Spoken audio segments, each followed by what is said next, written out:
बसति दसन शिखरे धरणी तव लग्ना शशनी कलंक कलेबनिमग्ना शशिनी कलंक कलेबनिमग्ना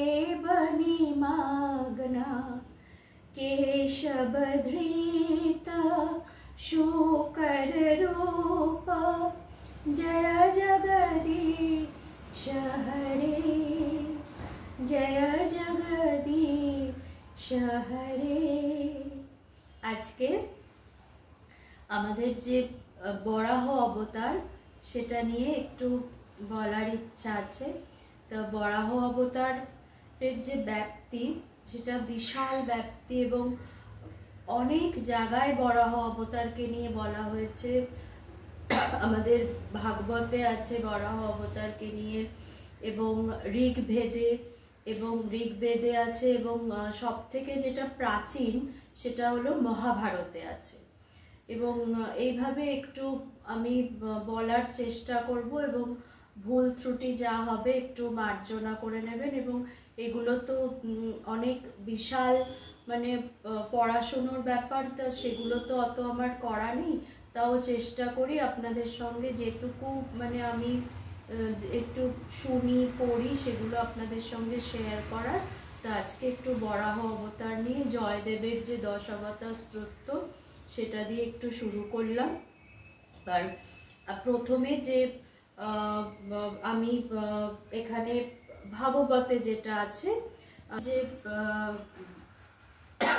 বরাহ অবতার সেটা দিয়ে আমি প্রথমে শুরু করছি। তা যে কোনো অবতারের যে প্রাইমারি যেটা মোটিভ, যেখানে গীতাতে যে ভগবান যে বলেছেন যে অধর্মের নাশের জন্য তিনি প্রত্যেকবার যে তিনি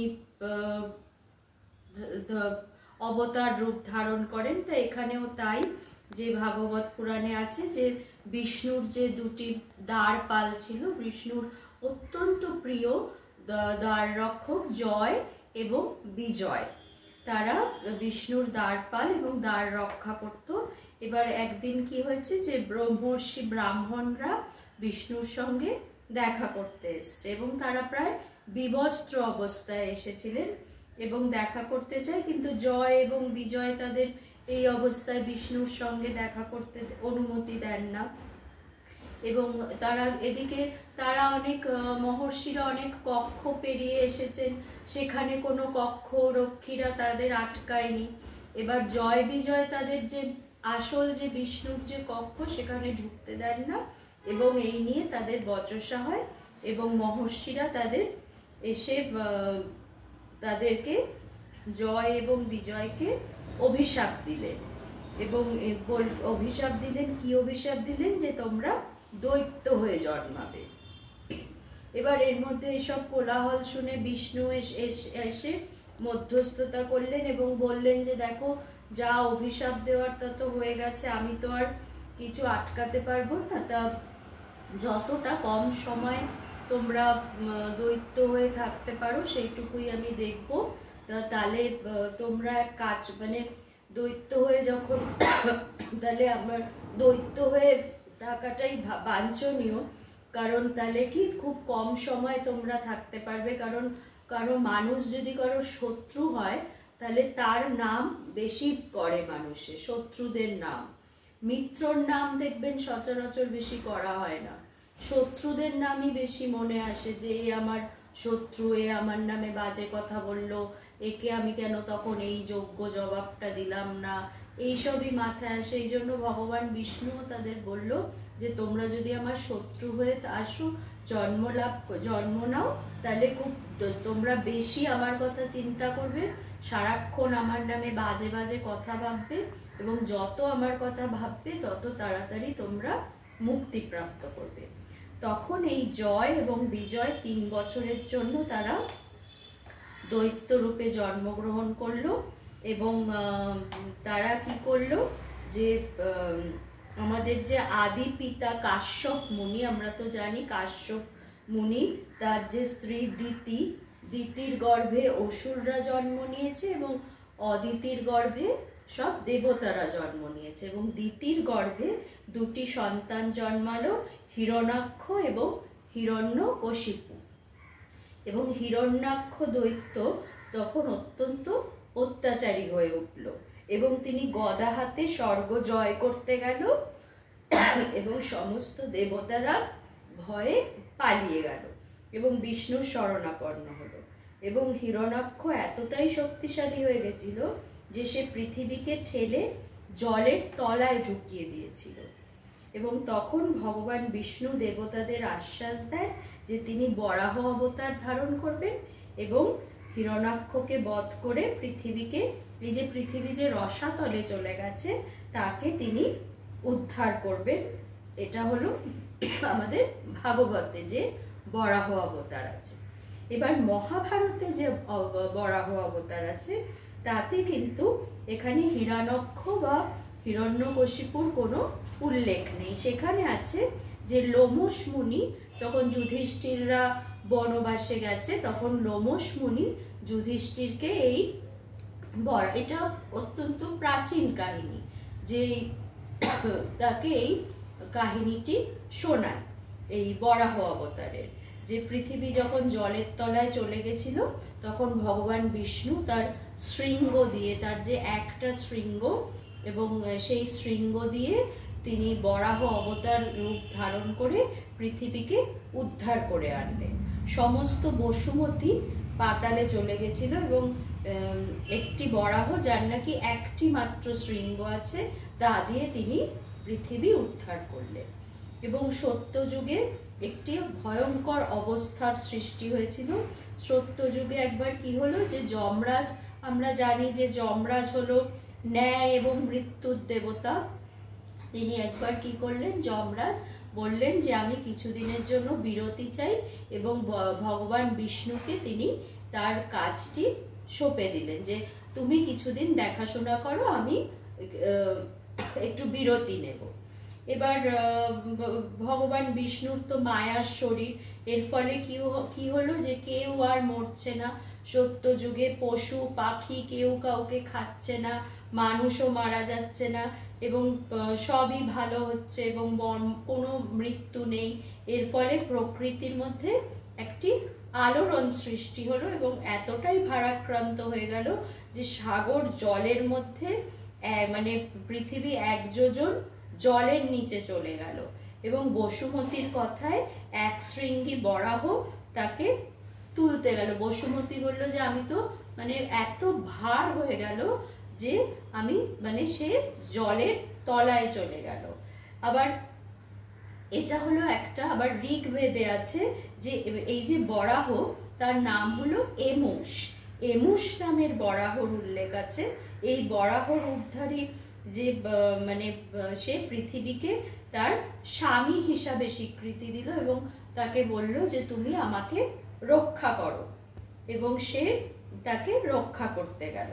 এবং ভগবান যখন পৃথিবীকে খুঁজতে গেল, এই যে বরাহ সেই জলের মধ্যে পৃথিবীকে তো খুঁজছে, সে কোথায় খুঁজবে, এত অতল সেখানে, সেখানে সে খুঁজতে খুঁজতে তিনি কি দেখলেন, তিনি দেখলেন যে প্রথমে একটি পদ্মের নাল দেখতে পেলেন, একটি পদ্মের ডাটা দেখতে পেলেন। এবং আমরা জানি যে পদ্মের নাল কিন্তু অনেক বিশাল হয়।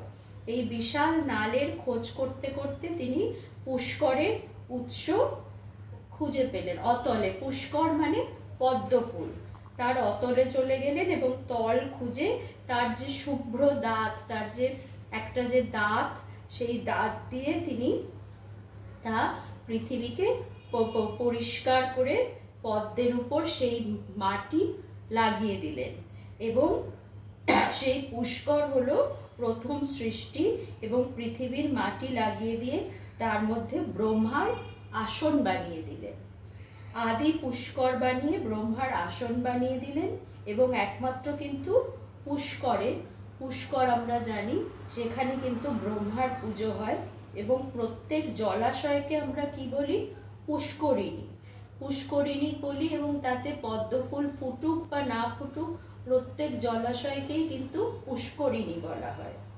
এবং বরাহের যে শৃঙ্গ, পৃথিবীকে উদ্ধার করেছিল তারা কিন্তু এই যে শৃঙ্গ, সেই শৃঙ্গটিরও কিন্তু অনেক মানে মাহাত্ম্য আছে।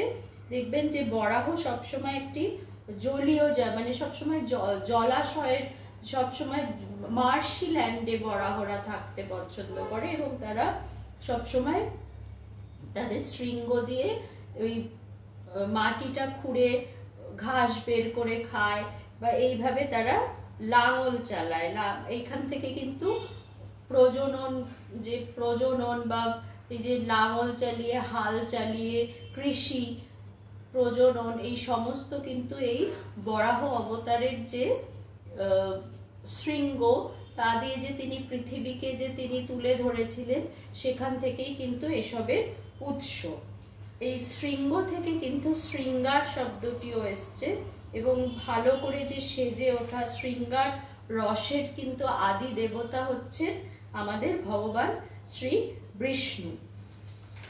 এবং এই যে পৃথিবীর সঙ্গে তার পৃথিবীরূপী সুন্দর যে রমণীর সঙ্গে তার যে শৃঙ্গার হয়েছিল, তার ফলে কিন্তু তাদের একটি সন্তান হয়েছিল। কিন্তু এই যে তিথি নক্ষত্র সেই সময় খারাপ থাকায় সেই সন্তান তাদের ভালো হয়নি। আপনারা অনেকেই সবাই মানে জানেন যে নরকাসুরের নাম আপনারা শুনেছেন, যে কৃষ্ণ তাকে বধ করে, কৃষ্ণের যে 8 পাটরানী ছিল এবং 16,000 যে রানী ছিল, নরকাসুর তাদের যে আটকে রেখেছিল। এই নরকাসুর কিন্তু বরাহ অবতার এবং পৃথিবীর যে সন্তান হয়েছিল সেই সময়ে, যখন তাকে রক্ষা করেছিল বরাহ অবতার রূপে, সেই সময় নরকাসুরের জন্ম হয়েছিল। এই নরকাসুর কিন্তু এতটাই খারাপ সন্তান হয়েছিল যে পরবর্তীকালে কৃষ্ণ তাকে বধ করেছিলেন এবং তার নিজ সৃষ্ট সন্তানকেই তাকে বধ করতে হয়েছিল। এবং সেই বরাহ রূপে এবং কালিদা এবং এই যে তাদের যে বিবাহ হয়েছিল, এটা বলে আমি বরাহ অবতারটা আপনাদের সঙ্গে শেয়ার করলাম এবং এটা বলে মানে শেষ করছি যে কালিদাসের, যে কবি কালিদাসের যে এত সুন্দর একটি রচনায় আছে যে যখন রামচন্দ্র রথ নিয়ে সীতাকে নিয়ে ফিরছেন, তখন একটি জায়গায় একটি খুব সুন্দর একটি শ্লোক আছে যে যখন তাদের বিয়ে হচ্ছে, যখন ওই মানে সমুদ্রের মধ্যে তো পৃথিবীকে তুলে ধরেছিল, তো রক্ষা করেছিল তার শৃঙ্গটি দিয়ে, যেরকম সেই সময় বিয়ের সময় যেমন সিঁদুর দান হয় এবং একটি লজ্জা বস্ত্র দিয়ে যেরকম বধূর মুখটা আটকে দেয়া হয়, সেরকম যেন সমুদ্রের বিশাল জলের ছটা যেমন বরাহর বিবাহের সময় যখন সিঁদুর দানের মতো, যেমন পৃথিবীর মুখটাও যেন সমুদ্রের জলের সাগরের ঢেউ যেন পৃথিবীর মুখটাও সেইভাবে আটকে দিয়েছিল। এটা হলো এই বরাহ অবতার, আপনাদের সঙ্গে কিছুটা বলার চেষ্টা করলাম।